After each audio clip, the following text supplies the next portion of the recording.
Oi, gente. Vamos lá. Nosso assunto agora é um assunto que vai crescer cada vez mais, vai acontecer cada vez mais. Se refere às ações de resgate, né, de proteção, mas sobretudo as ações de resgate e a delicadíssima tarefa em fazer campanha, promover campanha para pedido de auxílio, né, para conseguir os recursos. Vamos para o começo da história. É óbvio que a gente não vai fazer uma revolução na escravidão que os animais passam, na defesa dos direitos animais, sem passar pelas ações de resgate. Primeiro de tudo, porque a gente não vai virar as costas a nenhuma situação onde os animais dependam da nossa ação para terem a sua vida assegurada, senão não faz sentido. Não há possibilidade da gente viver, em tese, a defesa dos direitos animais. Por mais que todas as pessoas que pensam em abolição, como é o meu caso, eu sou uma ativista abolicionista, ou seja, eu não acho que a gente tenha condições de promover a libertação animal, resgatando os animais e enfiando na nossa sala. Eu tenho total ciência de que isso é impossível e, portanto, eu não incentivo isso como tática exclusiva. Eu não incentivo que a gente se coloque numa sociedade que escraviza, explora, tortura e mata animais como salvadores. Nós não somos heróis. Não existe herói por cumprir obrigação. Nós estamos apenas cumprindo a nossa obrigação de ser conscientes de reconhecer o direito que os animais têm, um bem inalienável, o direito à própria vida. Então, é lógico que eu não sou imbecil bastante para acreditar que a gente vai fazer revolução brincando de herói salvador. Então, olha, os veganos são quem? São aquelas pessoas que resgatam bois, cavalos, jumentos, bodes, elefantes, girafa e enfiam na sala deles. Nossa, eles são tão bonzinhos. Ninguém aqui é idiota para isso. Nós sabemos que a revolução mesmo, ela vai se dar quando a gente consumar uma série de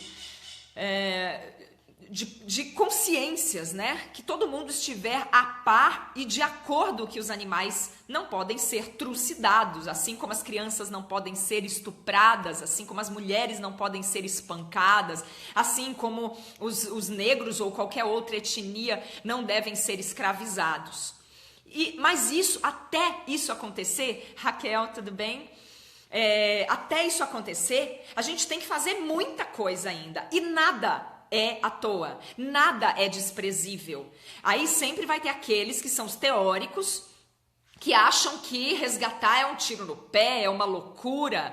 E vai ter aqueles que vão falar assim, moça, mas pense, a gente vai falar de revolução e de libertação e passar batido por todos os animais que em algum momento estiverem numa condição de serem resgatados, de serem salvos? Seria equivalente a eu defender as crianças e mesmo assim transitar pelos bairros onde elas são violentadas, estupradas, assassinadas e voltar para minha casa falando não. Aí tinha uma lá que falou assim, tia, me leva para casa, e eu falei, não, fica aí, fica porque eu não tenho condições de te criar, eu não tenho condições de te alimentar, eu não tenho condições de te educar, fica aí, morra porque você será o símbolo da minha luta, eu vou ficar aqui. Por favor, vai. Voltando. Perdão de novo por esse sinal tão ruim, mas é o que eu tenho, ou é isso ou nada, a gente não vai ficar sem não. Então assim, é muito maniqueísmo, né? E agora tem um nome isso, chama pragmatismo. Pragmatismo deveria ser algo estratégico, inteligente e desobstruído de emoções enfáticas, né? De paixões, de heroísmo.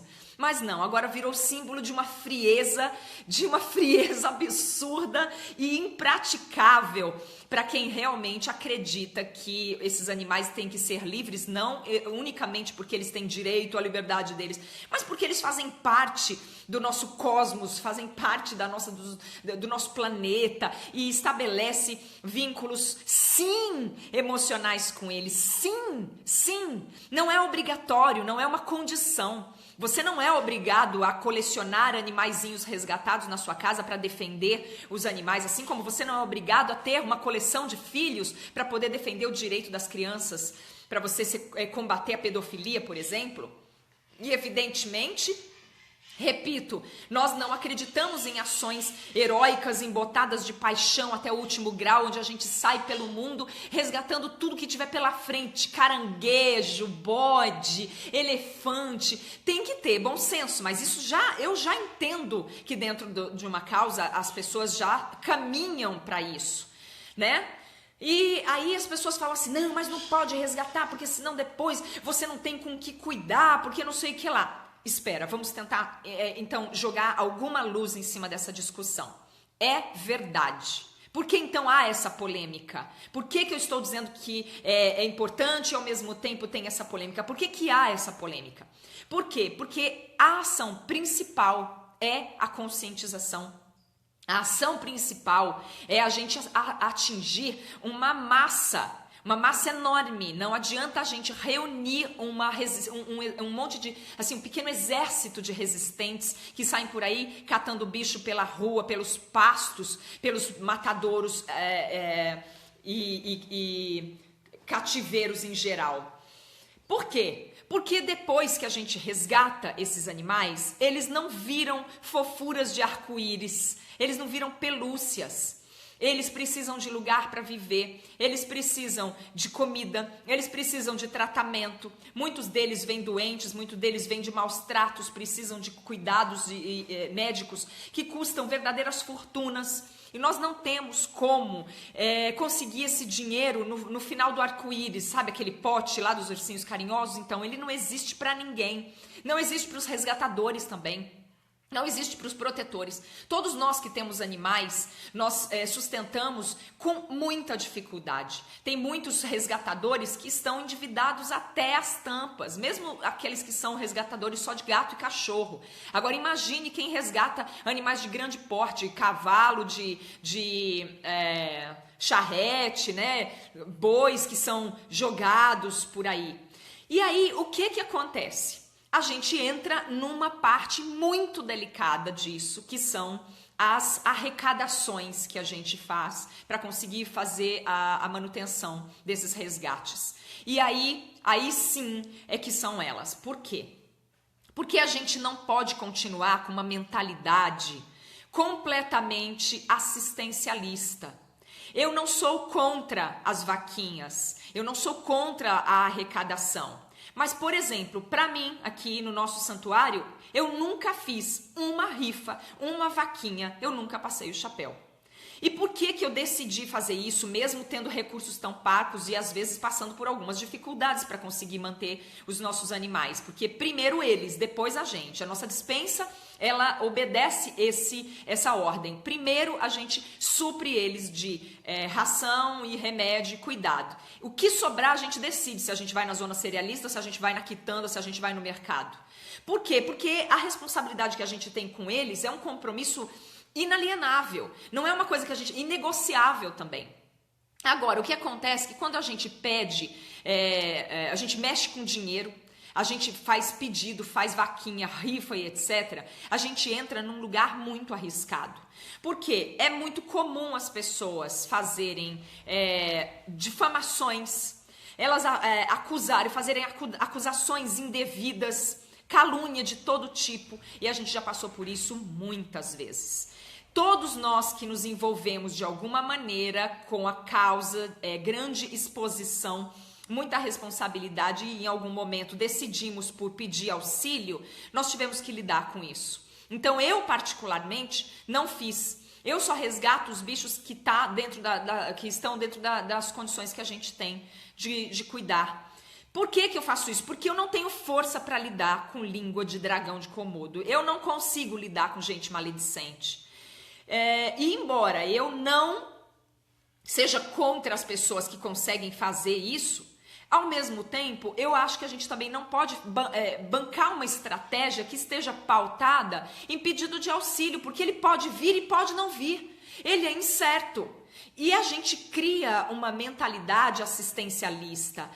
com algo que não tem dia para acabar. Uma coisa é numa emergência a gente passar um chapéu geral. Uma coisa é fazer uma campanha de arrecadação para uma coisa que aconteceu de forma extraordinária. Se a gente vai fazer uma campanha de arrecadação para sustentar um rebanho, uma tropa, uma manada, uma revoada de bichos, né? Um coletivo qualquer, é uma coisa, mas acostumar que este é o meio, a gente vai absorver um impacto que a gente não tem condição e nem obrigação de absorver, porque a sociedade toda participa dessa escravidão, dessa exploração, dessa tortura e dessa morte. Não é justo que pese sobre os ombros de meia dúzia a obrigação de sustentar, de resgatar e de libertar esses animais, porque não há condição viável para isso. Se isso acontece, começa a cair feito dominó. A gente começa a não ter nenhuma condição de viabilidade. E o governo, os órgãos públicos que têm a obrigação de fazer isso, eles ficam lá mancomunados com os exploradores e a gente não resolve isso jamais. Tudo é assim, tem um bicho morrendo, o outro foi atropelado, o outro tá passando mal, o outro tá não sei onde abandonado, chamam, cadê? Eu já vi coisas assim. Cadê os ativistas?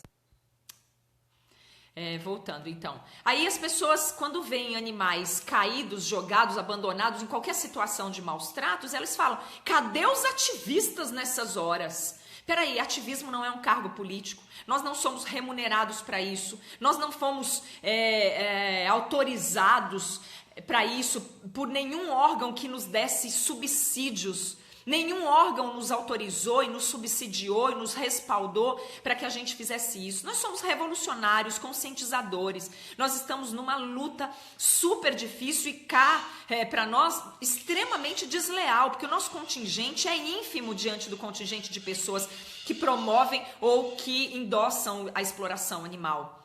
Nós precisamos estudar, nos preparar, informar os outros, transmitir, conversar. Tudo que a gente faz não tá bom, não pode falar desse jeito, não pode falar nesse tom, não pode falar com essa voz. E toda hora a gente está metido nessas dificuldades. O tempo todo a gente está. Não é justo que a gente absorva sobre os nossos ombros obrigações que é da coletividade.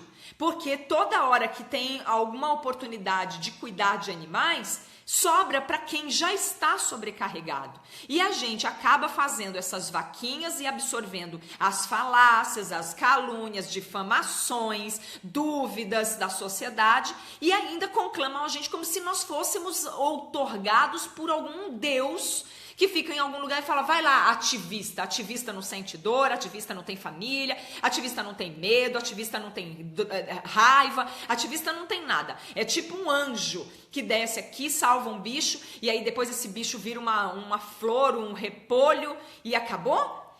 Não, um animal tem animais que vivem 30 anos, tem animais que vivem 15 anos, e a gente cuida desse animal com a mesma responsabilidade com a qual ele foi resgatado. Não tem, ele come, ele fica doente, não é uma vez, não é duas, são muitas vezes durante uma vida, sabe? E as pessoas falam com informação zero ou com informação deturpada, que é ainda pior.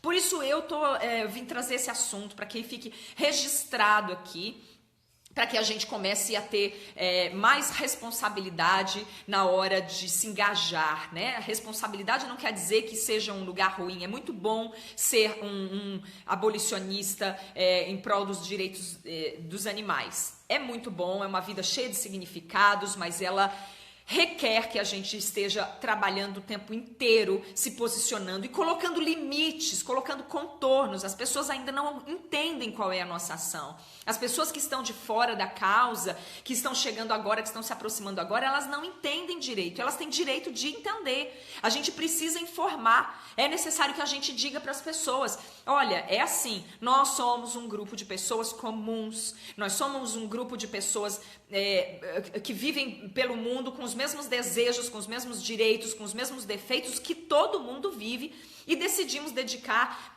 a nossa vida, ou boa parte dela, a uma luta pelos direitos animais não humanos.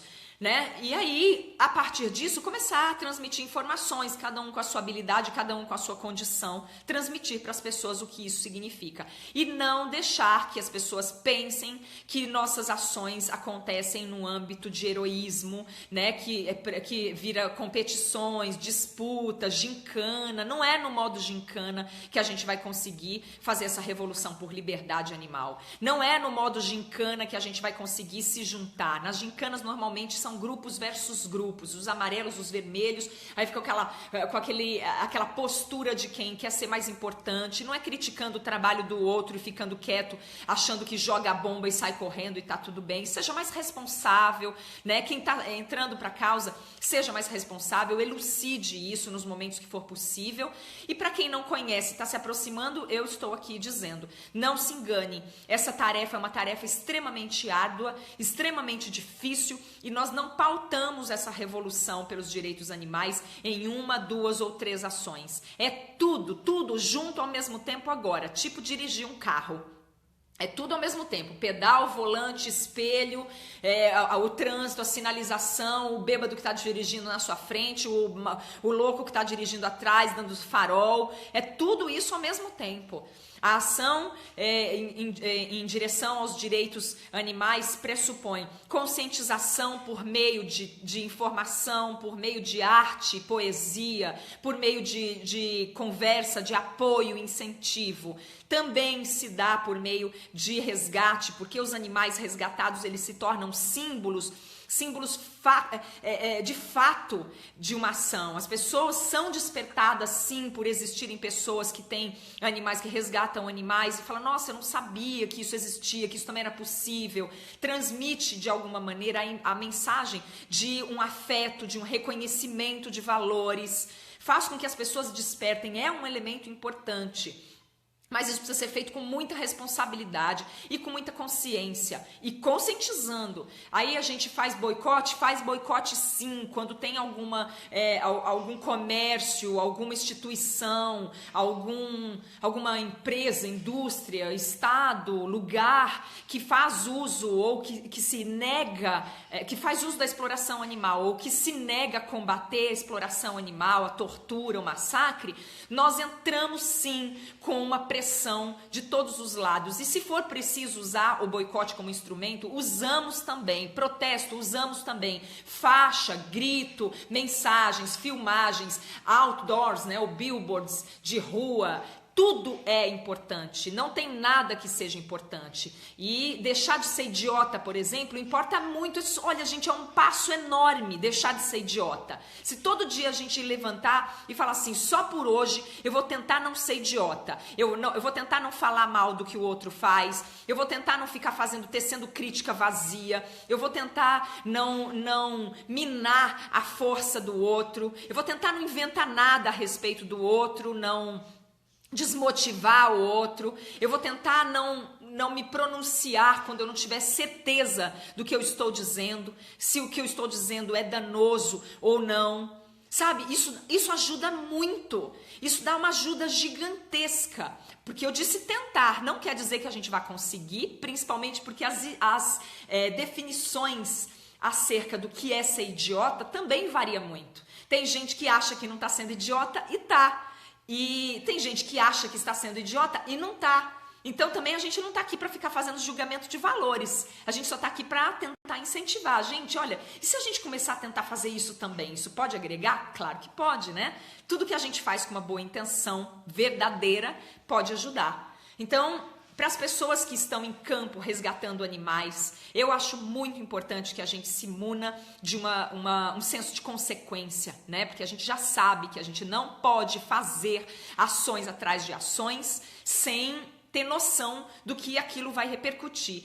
Outra coisa, não incentivar nunca esses órgãos que acham que a gente vai absorver todos os animais que eles jogarem no lixo, porque daqui a pouco eles vão fazer isso como estratégia de nos tirar de cena, porque nós ainda não somos tantos assim, nós ainda somos um contingente razoavelmente pequeno.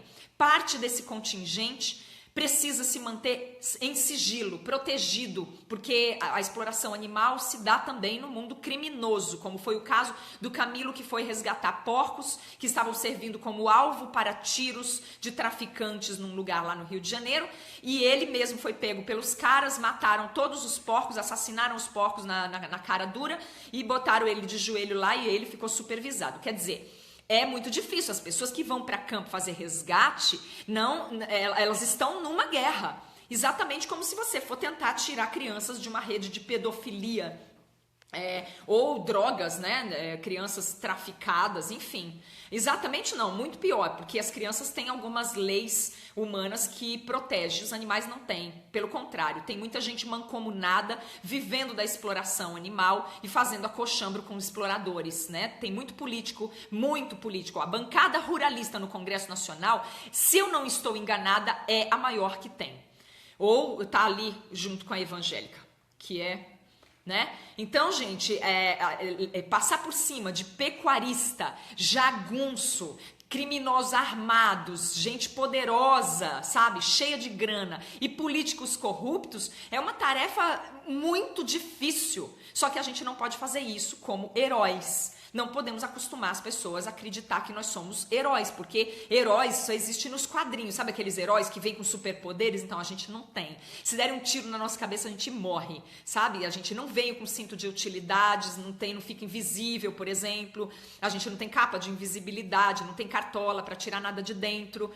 Então, nossas ações são ações muito difíceis, complexas. Por isso que os grupos onde se articula todo o ativismo em prol da revolução pelos direitos animais, os grupos têm bastante conflito. Por quê? Porque tudo acontece num ambiente muito tenso, sob muita tensão. Todos nós, assim, com cuidado de preservar a própria vida, né, os próprios filhos, família, enfim, se autopreservar, mesmo assim dando a cara para bater, para fazer todas essas ações, todas ao mesmo tempo, né? É necessário que tenha veganos no jurídico, na engenharia, na agronomia,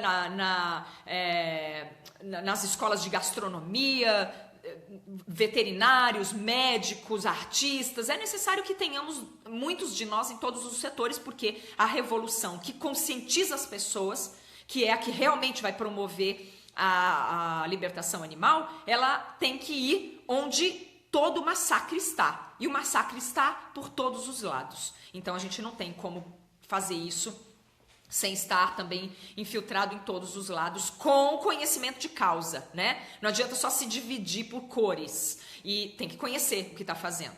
E é por essas e outras que eu estou decidindo ficar um pouco mais afastada das ações de campo, das ações de resgate, salvo os animais que eu já resgatei no santuário que a gente tem aqui, e ficar mais no meu quadrado, que é onde eu faço melhor.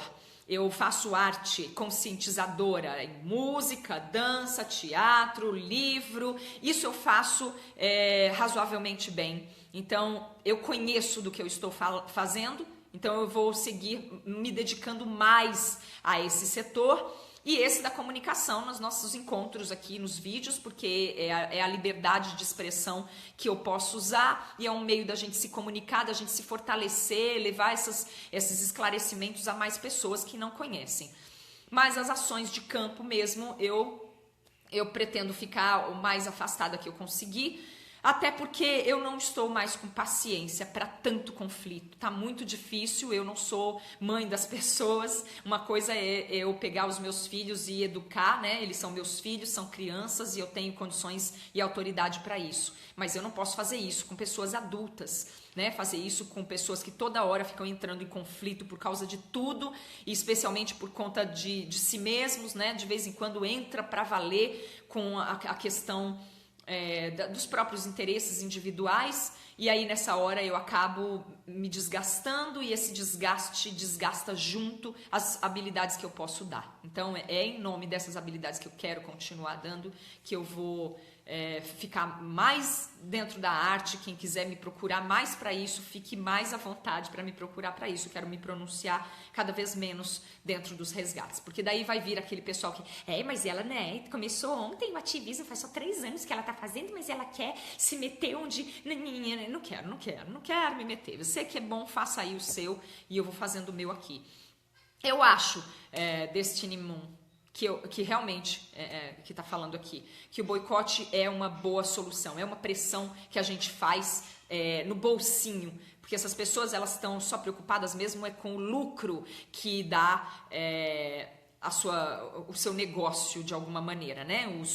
Os donos da pecuária principalmente. E quando a gente faz isso se tornar desconfortável no bolsinho, bateu no bolso, aí todo mundo começa a se mexer. E eu acho que a gente tem que se mexer sim, né? E por isso também a gente tem que fazer o outro lado da compensação, que é o que eu fiz quando eu falei no vídeo do boicote, principalmente. A gente boicota, e claro que para matar as células cancerosas, pessoas que fizeram trabalho sabem disso. Muitas células sãs vão junto. É lógico que quando a gente faz uma ação forte de pressão desse jeito, muita gente que não tem nada a ver com isso é prejudicada. E aí você faz essas pessoas que estavam acomodadinhas no seu lugarzinho levantarem para poder se defender. E aí isso daí costuma ajudar. Então o nosso foco é desalojar mesmo as pessoas que têm força e poder para pressionar as autoridades, a quem não interessa a libertação animal, para fazer valer. Quando chega na economia, aí eles começam a falar, bom, agora a gente vai ter que fazer alguma coisa. E aí então a gente incentiva também para que quando as coisas derem certo. Então isso eu fiz na vaquejada. Quando eles falavam que era a cultura do lugar, eu falava, olha, vocês que mobilizaram 700 caminhões para levar para frente do Congresso, com carga viva, judiando, trucidando os bois, e estão alegando que é a cultura das pessoas, chamem artistas veganos, leva a gente para mostrar para vocês o que é cultura, mostrar para vocês o que é arte de verdade para vocês. Eu vou de graça, me levem, só preciso que me levem, porque eu não consigo ir voando, mas me levem. Eu vou de graça, eu vou tocar o dia inteiro na frente do seu boteco lá em Governador Celso Ramos, na sua garagem, o seu carrinho de cachorro-quente vegano, por favor. Eu vou. O seu carrinho de pipoca, mas você está estragando o meu negócio aqui, eu tenho um negócio aqui, você está conclamando boicote, vai prejudicar a economia do lugar. Então, olha só, na medida em que eu tenho condições de estragar, eu também tenho condições de arrumar. E aí as mesmas pessoas que eu disse não vão para lá, eu digo vão para lá. Quando tudo tiver resolvido, quando vocês pararem de matar animais nos seus lugares aí, trucidar os animais, a gente vai. Mas você não boicota a Espanha? Claro que boicoto, claro que sim. Eu não preciso morar no Ártico para defender as foquinhas. Eu não dependo disso. O que eu acho é que a gente precisa desalojar as pessoas. E a hora que todo mundo tiver saído do sofá, porque interesses pessoais sempre move as pessoas, aí conseguirem promover, pode me chamar que eu vou e ainda faço uma campanha. Visitem agora um lugar que foi livre, virou símbolo de um lugar que ficou livre de mais uma exploração animal. Vou fazer isso sempre que der, tá? E sobre essa questão das vaquinhas eu reforço. Eu acho que isso precisa acontecer num âmbito de urgência, de emergência. Olha só, fulano de tal tá com um problema que nem hoje me falaram, tem cachorros despejados.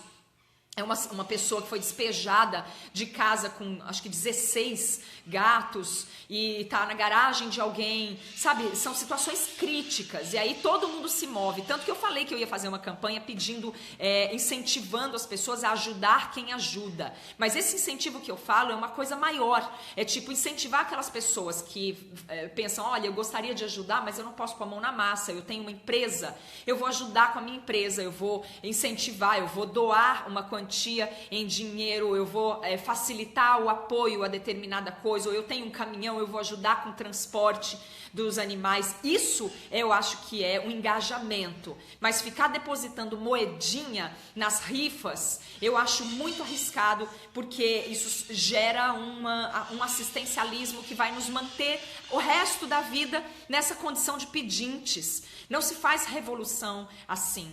Então, claro que eu continuo apoiando. Se as pessoas falam, não, vou fazendo uma rifa porque eu levei um animal no veterinário e eu não tenho dinheiro para pagar os custos e eu quero ser honesto, claro, a gente auxilia isso, mas ações de resgate precisam ter outra mobilidade. Não dá para ficar dependendo de dinheiro na tigela o tempo todo, porque não tem condições. E porque as pessoas que colaboram são sempre as mesmas. Chega uma hora que a gente tem que reservar uma parte do orçamento da nossa vida particular para esse tipo de coisa, e ele ainda é incompatível. E também não é justo que os órgãos de autoridade despejem sobre as nossas costas as ações de resgate de animais e manutenção de animais, que é do dever do poder público.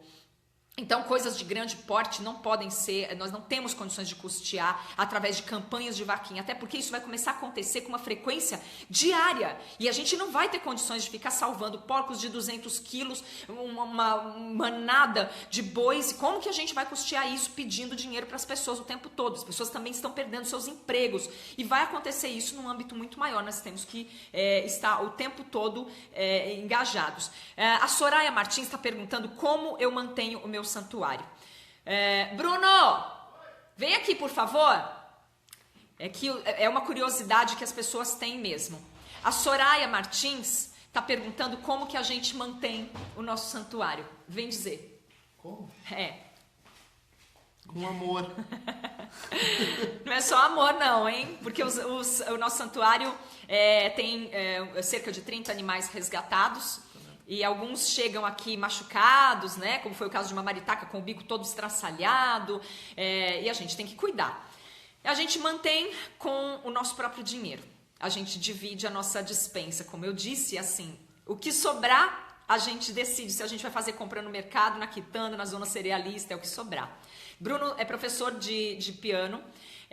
Nós somos artistas. Ontem mesmo eu estava posando em São Paulo, eu sou modelo, nós fazemos música, o Bruno toca em eventos, eu sou artista plástica, pinto paredes, pinto árvores, que nem essa que está aqui atrás de mim. A gente pega o dinheiro da gente e compra ração e leva no médico. É assim que a gente mantém. Por isso que não dá pra gente fazer um resgate grande, porque é o que a gente tem. Eu não quis lidar com a questão das vaquinhas. Eu nunca fiz uma rifa aqui em casa. Porque o risco da gente entrar, né, no campo de visão das pessoas falaciosas, das pessoas maledicentes, é muito grande. Quando você lida com grana, é um inferno.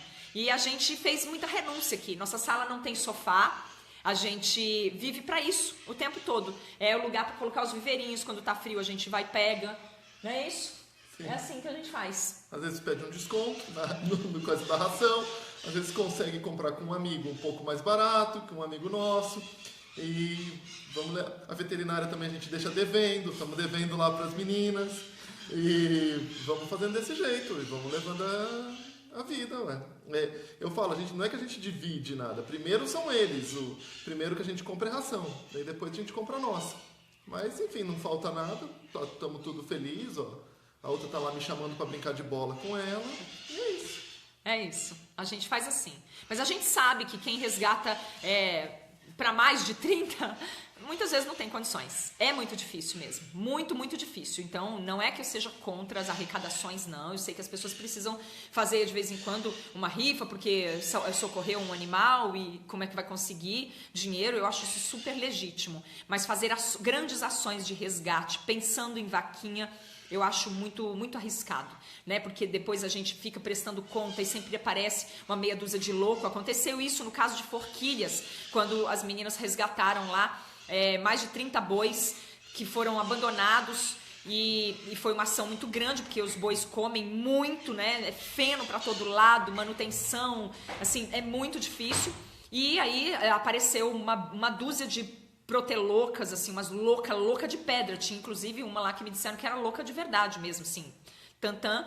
E falaram que as meninas estavam fazendo arrecadação para ficar rica, que eram estelionatárias. E hoje está na moda, porque parece que tem mesmo muita gente fazendo mau uso de dinheiro assim. Tem gente louca em todo o setor, né, gente? Não é porque diz que é vegano e aí já é honesto. Vai saber. E imagina como que vive essas pessoas. Daí falaram que elas eram estelionatárias. Imagina, você tendo um trabalho enorme, enfiando boi, fazendo xixi dentro do seu carro, bezerro fazendo xixi dentro do seu carro, se matando toda para fazer a ação e ter que ainda lidar com gente caluniando. Deus me livre, isso é terror demais pra gente enfrentar. A gente já vive uma situação de terror, né?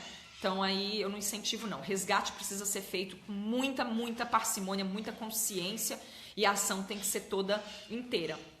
Mas é isso. A gente também vende CD para alimentar os bichos, tá? Tá lá no Mercado Livre. Então, olha só.